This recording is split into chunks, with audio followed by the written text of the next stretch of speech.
এখন তো অর্থনীতি যে অবস্থায় এসছে, এখন তো আরও যত আমরা এগিয়ে যাব, ব্যাংক খাতের ভূমিকা কিন্তু তত বাড়বে, বা আমাদের যে পুঁজিবাজার আছে এর ভূমিকা কিন্তু আরও বাড়বে, তাই না? কারণ আমরা তো আরও আধুনিকতার দিকে যাব, আরও আমাদেরকে বিনিয়োগ করতে হবে, এবং ব্যাংক ব্যবস্থা সিএমএসএমই বলি যেটাকে আমরা, তাই না? এই খাতটাকে তো তুলতে হবে আমাদেরকে, তাই না? কারণ এই খাতটাই কিন্তু আমাদের অর্থনীতির একটা বড় চালিকা শক্তি হবে আগামী দিনগুলোতে। তাহলে এই যে এই খাতটাকে যদি তুলতে হয়, তাহলে ঋণ এবং অন্যান্য যে ফাইন্যান্সিয়াল সার্ভিস যেটাকে বলি, আমরা এই ফাইন্যান্সিয়াল সার্ভিসগুলোকে যদি দিতে না পারি ব্যাংক ব্যবস্থার মাধ্যমে বা অন্যান্য আর্থিক প্রতিষ্ঠানের মাধ্যমে, তাহলে কিন্তু আমরা আগামী দিনগুলোতে এগিয়ে যেতে পারবো না। যদি ওইটা কথা মাথায় রেখে আমাদেরকে এখনকার এই অতীতের কালচার থেকে বেরিয়ে আসতে হবে পুরোপুরি, এবং আমাদেরকে একটা নতুন দিনের সূচনা করতে হবে, যেখানটায় ব্যাংক ব্যবস্থা, আমাদের সামগ্রিকভাবে আমাদের আর্থিক বাজার, এইটা যাতে সুশৃঙ্খলভাবে যাতে এটা গড়ে উঠতে পারে, আরও বিকাশ লাভ করতে পারে, সেইটার আমাদেরকে ইনশিওর করতে হবে।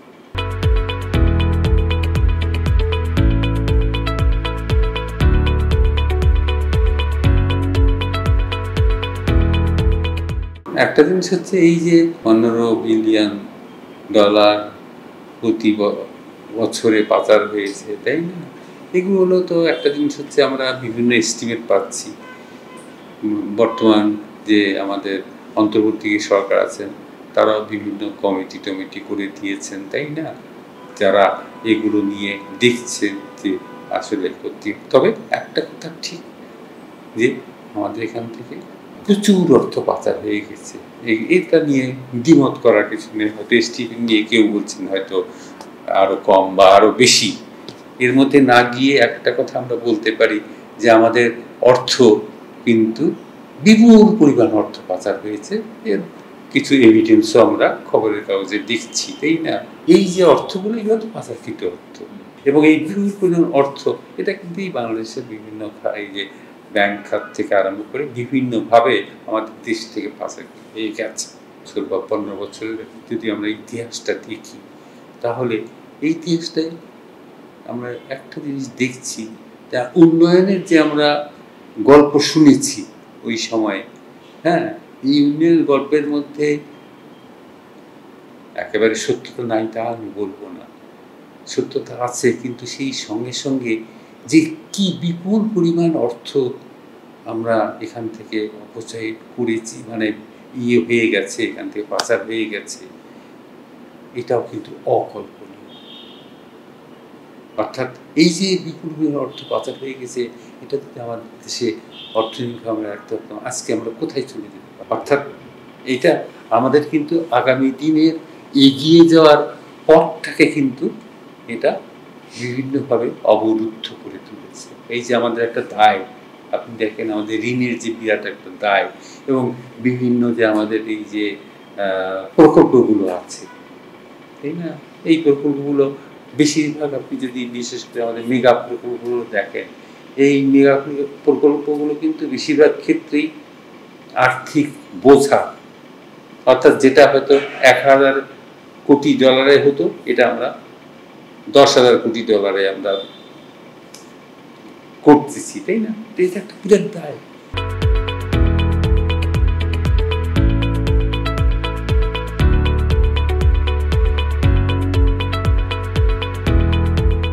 আমাদের আগামী দিনে চলার পথে একটা বড় বাধা হিসাবে কাজ করবে, কাজে এটা আমাদের মাথায় রাখতে হবে। এবং এটা মাথায় রেখে আপনি যেটা বললেন যে এই যে অর্থগুলা পাচার হয়ে গেছে, এই অর্থগুলা কি ফিরিয়ে আনা কি সম্ভবপর নয়? এখন একটা জিনিস হচ্ছে,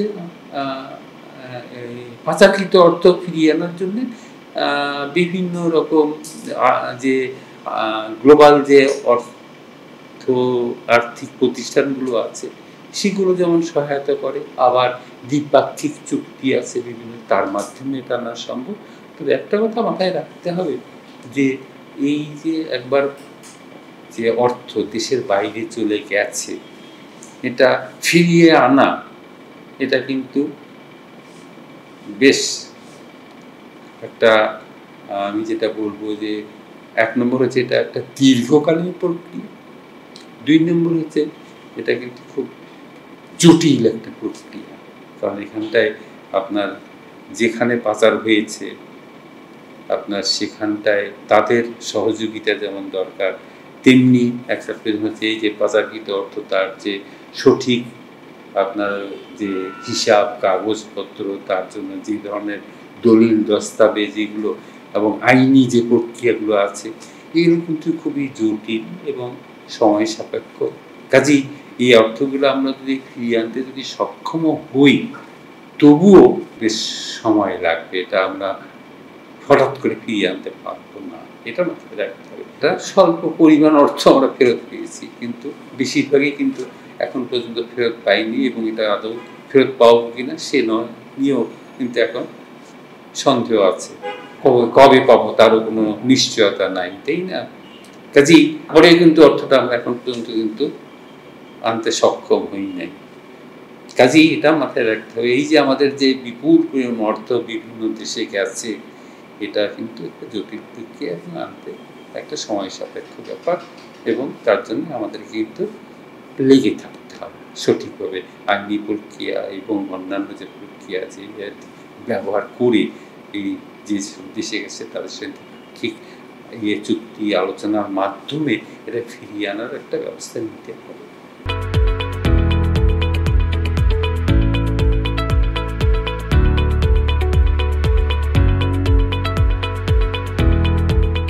দায় তো সবারই আছে, সরকারের দায় আছে, কারণ আমাদের দেশ থেকে যখন টাকা গেল তখন তো সেই টাকাটা তার জন্য দায়ী তো সরকার যেমন দায়ী এবং প্রতিষ্ঠানগুলো দায়ী, বাংলাদেশ ব্যাংকও দায়ী, সবাই দায়ী, তাই না? কারণ এটা তো একদিনে ঘটেনি, এটা তো একটা দীর্ঘকালীন সময় ঘটেছে।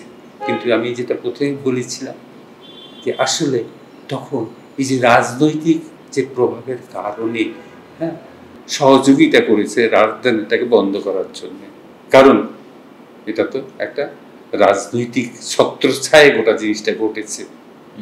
কাজেই কেউ এই রাজনৈতিক ছত্রছায়ার বাইরে এটাকে করার জন্যে খুব একটা সেই সৎ সাহস দেখানোর মতো লোকের হয়তো খুব অভাব ছিল, যারা এটা ওই সময় ওই সৎ সাহসটা দেখিয়ে যে এটা বন্ধ করার জন্য প্রচেষ্টা নিতে পারতেন, সেরকম লোক বোধহয় আমি মনে করি খুবই অভাব ছিল, যার কারণে তারা বরং এর সহযোগী হিসাবে কাজ করতে করে মানে এটা কাজ করতে তারা বোধ করেছে না, স্বাচ্ছন্দ্য বোধ করেছে, যার ফলে এই ঘটনা ঘটেছে।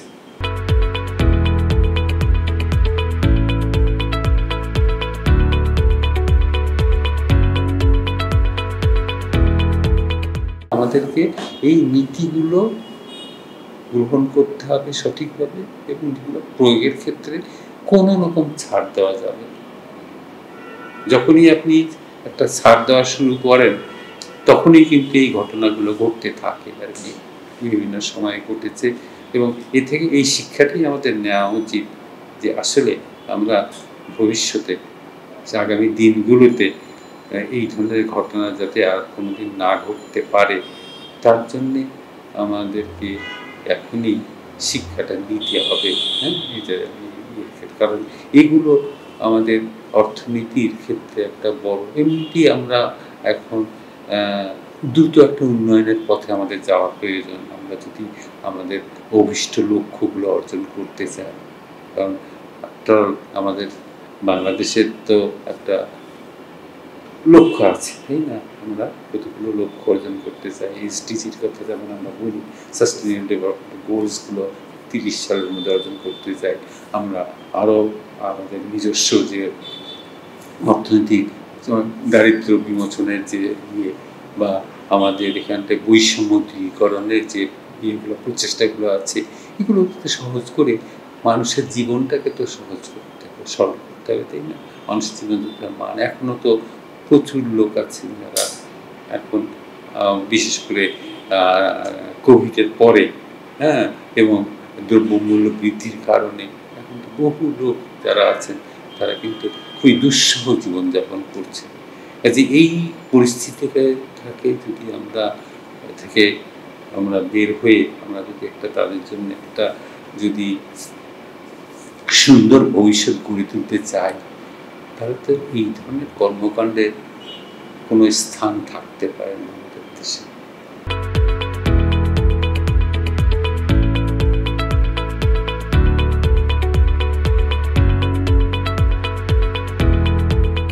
এখন একটা জিনিস হচ্ছে কি, যে খেলাপি ঋণ একটা কালচার আমাদের এখানটা পেয়ে গেছে। হ্যাঁ, যেমন এই কালচারটা আমরাই আমাদের যারা নীতি বিশারদ ছিলেন বা রাজনৈতিক ছত্রছায়ায় খেলাপি ঋণটাকে কিন্তু আমরা লালন পালন করেছি এবং এটাকে পরিপুষ্ট করেছি দিনের পর দিন, যাতে খেলাপি ঋণ বাড়তে থাকে। এবং অর্থাৎ আমরা চেয়েছি যে আমাদের ঋণগুলো খেলাপি হোক, তার জন্যে যা যা প্রয়োজনীয় সেই ধরনের সুবিধাগুলো আমরা দিয়েছি, যার ফলে কিন্তু খেলাপি ঋণের একটা কালচার গড়ে উঠেছে বাংলাদেশে, তাই না? শীর্ষ ঋণ খেলাপি তারা কিন্তু সমাজে সবচেয়ে উপকৃত ছিলেন, তারাই কিন্তু শীর্ষ ঋণ খেলাপি, তাই না? অর্থাৎ সমাজে যারা সমাদর প্রাপ্ত, যারা সবচেয়ে বড় ছিলেন, তারাই কিন্তু শীর্ষ ঋণ খেলাপি হয়েছেন, তারাই কিন্তু ঋণ নিয়ে কালচারটাকে ইয়ে করেছেন, তাই না?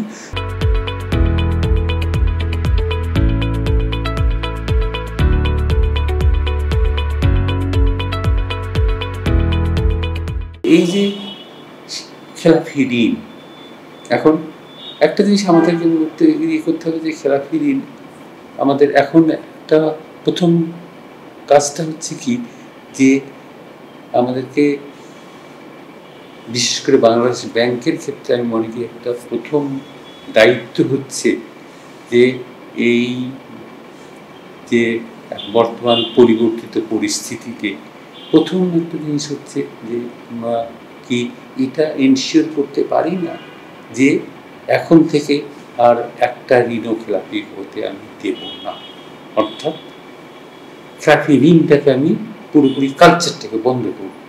এটা এক নম্বর আমার মনে হয় দায়িত্ব হওয়া উচিত, যে কোনো ব্যাংকই যেন কোনো খেলাপি ঋণ আর হতে না পারে, এটাকে ইনশিওর করা। এটা একটা জিনিস। আমরা জানি যে বেশিরভাগ খেলাপি ঋণ কিন্তু গেছে যাদের বড় বড় শীর্ষ খেলাপি ঋণ, তাদের কাছেই কিন্তু খেলাপি ঋণের সবচেয়ে বড় অংশটা তাদের কাছে আছে। তাদের কাছ থেকে খেলাপি ঋণটা উদ্ধার করতে হবে, এবং উদ্ধার করা হচ্ছে তারা যদি সঠিকভাবে খেলাপি ঋণটা দিতে, তাদের সঙ্গে আলোচনা করে ঋণের মাধ্যমে তাদের সঙ্গে খেলাপি ঋণটা আমরা তারা যদি দিতে পারেন, দিতে চান, তাদের ক্ষমতা কিন্তু আছে, তারা যদি দিতে চান তাদের সঙ্গে ব্যাংকগুলো বসে ঋণগুলো খেলাপি ঋণগুলো আদায় করে দিতে পারে। আর যদি তারা দিতে কোনোরকম ইয়ে করে, তাদের অ্যাসেট আছে, তাদের অন্যান্য অ্যাসেট আছে, প্রতিষ্ঠান আছে, বাড়িঘর আছে, বহু অর্থ আছে, জমি আছে, অনেক কিছু আছে, তাহলে সেখান থেকে খেলাপি ঋণটা আদায় করে নিতে হবে তাদের কাছ থেকে, যেগুলো আদালতের মাধ্যমে বিভিন্ন ক্রোক করে খেলাপি ঋণ আমরা আদায় করে নিতে হবে। কিন্তু ঋণটা আদায় করতে হবে যাদের কাছে। এবং আমি মনে করি যে বাংলাদেশে যদি এই আপনি শীর্ষ ঋণ খেলাপিদের ঋণগুলো যদি আপনি আদায় করতে পারেন, তাহলে আমাদের দেশে 80-90% ঋণ আদায় হয়ে যাবে। কারণ এই ঋণটা তাদের কাছেই খেলাপি আছে, এবং তাদের ক্ষমতা থাকা সত্ত্বেও তারা কিন্তু ঋণটা পরিশোধ করেন নাই। কাজেই এখন তাদেরকে বাধ্য করতে হবে এটা পরিশোধ করার জন্য। তাহলে কিন্তু আমি মনে করি যে আমাদের যে এই যে খেলাপি ঋণের একটা যে পুঞ্জীভূত যে আবর্জনা আছে, এই আবর্জনা আমরা মোটামুটিভাবে আমরা পরিষ্কার করে ফেলতে পারবো, আর যেটুকু টুকটাক থাকবে সেগুলো আস্তে আস্তে আমরা করে ফেলতে পারবো। কাজে এই দুটো জায়গায় আমার মনে হয় যে আমাদেরকে একটু দৃষ্টি দেওয়া উচিত হবে, যে নতুন খেলাপি ঋণ যাতে না হতে পারে তার জন্যে ব্যবস্থা নেওয়া। আর 2 নম্বর হচ্ছে যে শীর্ষ যাদের ঋণ খেলাপি আছে তাদের কাছ থেকে ঋণগুলো আদায় করা, সেটা আদায় করা আমি মনে করি খুব একটা ডিফিকাল্ট কাজ নয়, কারণ তাদের দেশেও প্রচুর তাদের অর্থ আছে বিভিন্ন খাতে, সেই অর্থ থেকেই আমরা হয়তো সেগুলো আদায় করে করা সম্ভব করা হবে। কিন্তু এখানে কোনো রকম দেওয়া চলবে না, ছাড় দেওয়া চলবে না।